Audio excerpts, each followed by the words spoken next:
Historically, no one would consider motorcycles to be a particularly good monetary investment. A motorcycle purchase enriches the soul, not the pocketbook. There is the cost of the initial purchase, the gear, the consumable wear items, maintenance costs, and the countless mods and farkles you can't stop yourself from purchasing. But as we march into a new cultural era where the future of internal combustion engines is uncertain and we continue to see beloved motorcycle models be taken out to pasture due to tightening emissions regulations, the value of certain motorcycles seems to be trending upwards. And also, if you've been following financial news for the last 5 years, nothing makes sense anymore, so who knows? The Yamaha R6 is a perfect example, as the high-revving inline 4-cylinder engine design failed to meet the latest emissions regulations, and Yamaha felt there was not enough customer demand for highly committed track-oriented super sports. It was discontinued for production and street use, and as a result, all these R6 street squids saw their net worth increase by 40% in just a few months. While it's hard to speculate exactly how and when a certain model is going to increase in value, based on the changing tides of the motorcycle industry and more riders longing for characterful, charming, and novel machines, we can make some assumptions about which motorcycles are going to start seeing increased demand in the coming years. The first bike is the Ducati Monster 1100 Evo. The Monster is an iconic motorcycle. It was pivotal in Ducati's success both culturally and financially. It debuted in 1993 and was routinely one of their highest-selling models. It saved Ducati from financial hardships and allowed them to continue to fund their racing efforts. The Monster was a parts bin special that was built off of existing bits and bobs from varying Ducati models, and as a result, it was the most accessible Ducati ever produced, allowing more riders than ever to experience motorcycles from a previously specialized brand. It got a whole new generation into riding Ducatis, and it was responsible for pioneering the naked bike class that's only grown more popular in the last 30 years. The Ducati Monster was so popular, it was routinely modified and updated and sold in countless varying trim models and displacements over the years. It also was one of Ducati's cash cows for decades, but the Monster 1100 Evo is arguably considered to be one of the best, earning the title of the last true monsters to use the 90-degree 2-valve air-cooled Desmo L-twin engines. The monsters sold today, while staying true to their stripped-down, simple ethos, are way more polished and refined with liquid cooling and lots of tech. We're halfway through the 2020s, I don't think anyone is surprised that the Monster has been given a contemporary makeover to stay relevant amongst all the naked bikes on the market. Even if you squint and it does kind of look like an MT-07, it's still pretty cool. But those old air-cooled monsters are just something else. The 1100 Evo was the most powerful air-cooled monster ever built, capable of producing 100 horsepower and 76 foot-pounds of torque from the tried-and-true 1078cc air-cooled L-twin.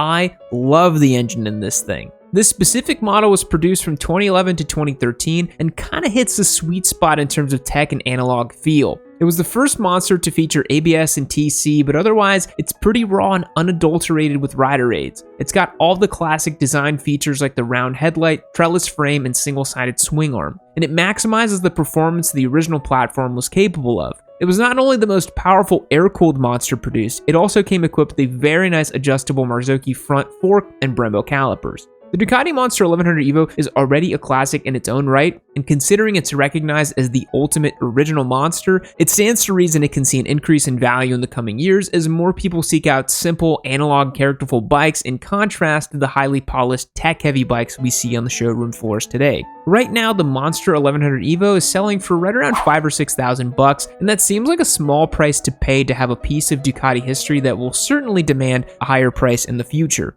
I also think the air-cooled Ducati Hypermotard 1100 is going to be a classic. Man, those things are good. Same engine. The Suzuki GSX-R750 is a bike that's kind of failed upwards at this point. It was once considered a tour de force in the supersport class and has since been sold as a novel souvenir from a long-defunct racing class. And the fact that it's still being produced and sold in the United States is remarkable in and of itself, and it's almost certain that sooner or later it will not be. The supersport class is in an exciting new era. We have the Yamaha R9 with its 890cc 3-cylinder competing against the Kawasaki 636 4-cylinder, competing against the Panigale V2, against the bizarre QJ Moto's SRK 800. The days of 4-cylinder 600s being dominant platforms in supersport racing are long behind us. Bearing this in mind, the GSX-R750 is the most relevant it's been in a long time. But curiously, you won't see one on the grid for the 2025 World Supersport season. You only see Gixxer 750s in Moto America, where they're actually still pretty competitive in the supersport category. And additionally, all of Suzuki's classic sport bikes have been discontinued for sale in Europe due to failure to meet Euro emission standards, and most people speculate that the existing model sold in the States will remain unchanged until extinction. When that extinction will be, no one is entirely sure. There is always the off chance that Suzuki could modify the GSX-R750 to make a little less peak horsepower and a little more torque with a bit more relaxed ergonomics, and it would probably fit in pretty well with the current ranks of supersport machines. But considering Suzuki's track record of not updating motorcycles, that seems unlikely. But hey, I mean, they updated the DRZ after like 20 years, so who knows what's gonna happen. Regardless of how the future of the GSX-R750 shakes out, the existing models will certainly go down in the ranks as certified classics. The fact that people are still buying it for 13 grand brand new is testament to that.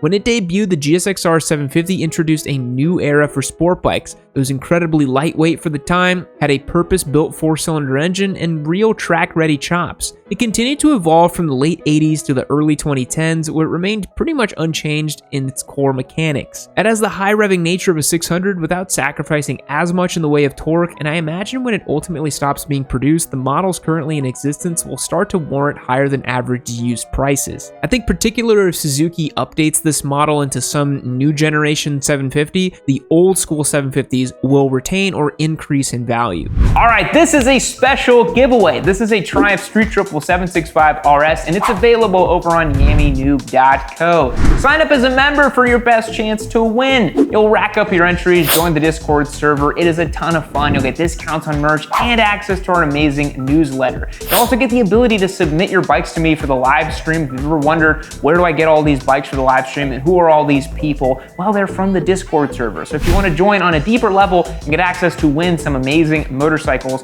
go to yammynoob.co and don't delay. Papa Yam's giving away 54 motorcycles in his time doing this on YouTube. That's a ridiculous amount of bikes. Similarly, Yamaha Fast Boys and the European government have been in a will they won't they menage a trois regarding the R1 for the last year. The legendary superbike was discontinued for sale in Europe, and many speculated it would go the same way as the R6, discontinued for sale in Europe with North America to follow shortly after. But with the impending R9 on the horizon, it seemed like natural selection was running its course. Then, lo and behold, Yamaha announced a 2025 R1 model. It was a far stretch from new and improved. It had better winglets, a new fork, and a higher asking price. And it still remains to be seen whether this is just a temporary placeholder, stretching out any remaining sales for as long as they can before they just do away with the bike for good, or maybe launch some sort of street-derived product that has a V4 like they're piloting out in MotoGP.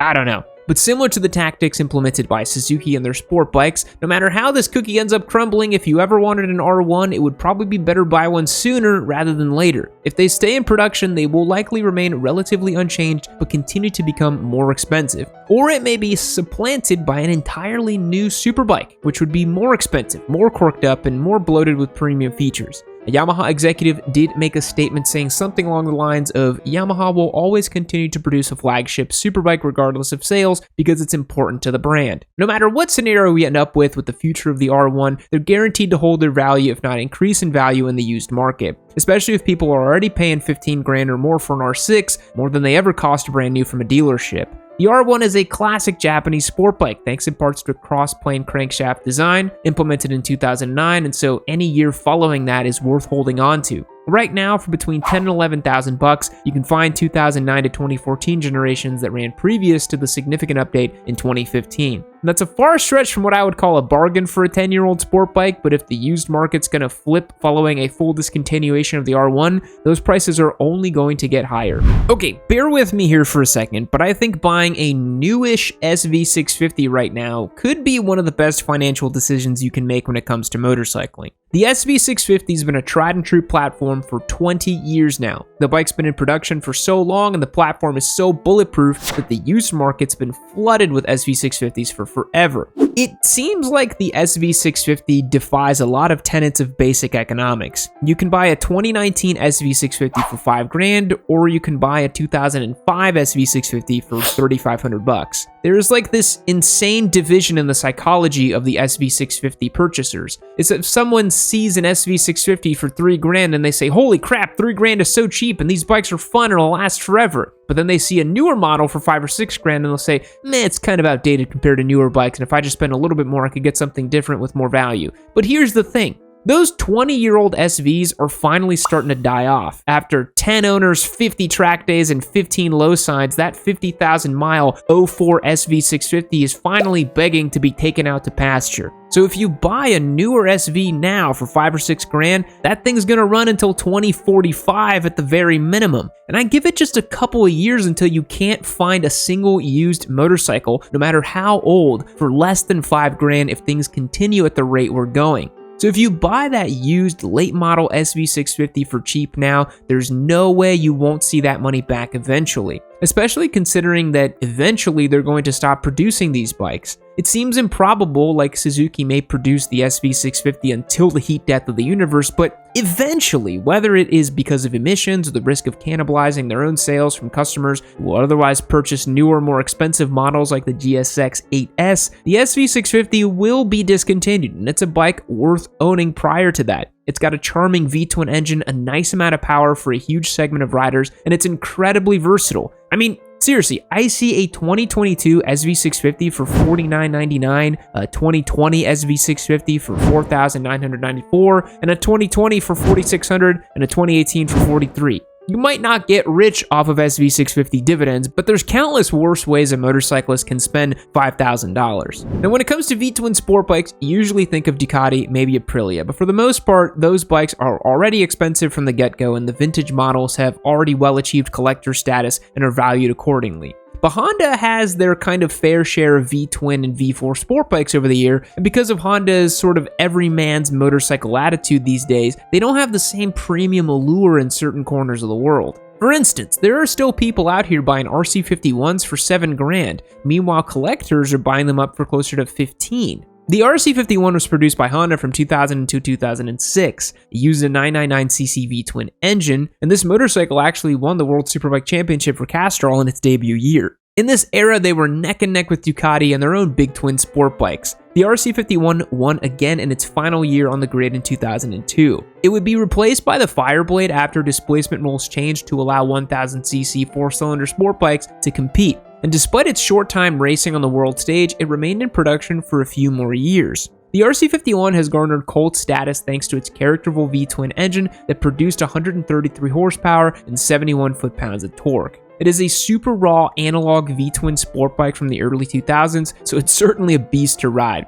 But it marks a special chapter in Honda's racing pedigree. Like I mentioned, good luck finding a Ducati 998 for any rational price, with recent auctions ending for $12,000, $15,000, even $20,000. But a Honda RC51, despite its cult status, can still be found lurking for less than $10,000. And these bikes are not likely to decrease in value as V-twin powered Japanese sport bikes fade further and further into the past. What are some other bikes you think are going to go up in value in the near future? How many years do we have until there is not a single four-cylinder sport bike left in production? I'd love to hear your thoughts, so be sure to let me know down in the comments. Thanks for watching, and I'll see you all later. Fact: on Venus, pyrite minerals vaporize and enter the atmosphere as a metallic mist. At higher altitudes, the mist condenses into metallic frost. Goodbye.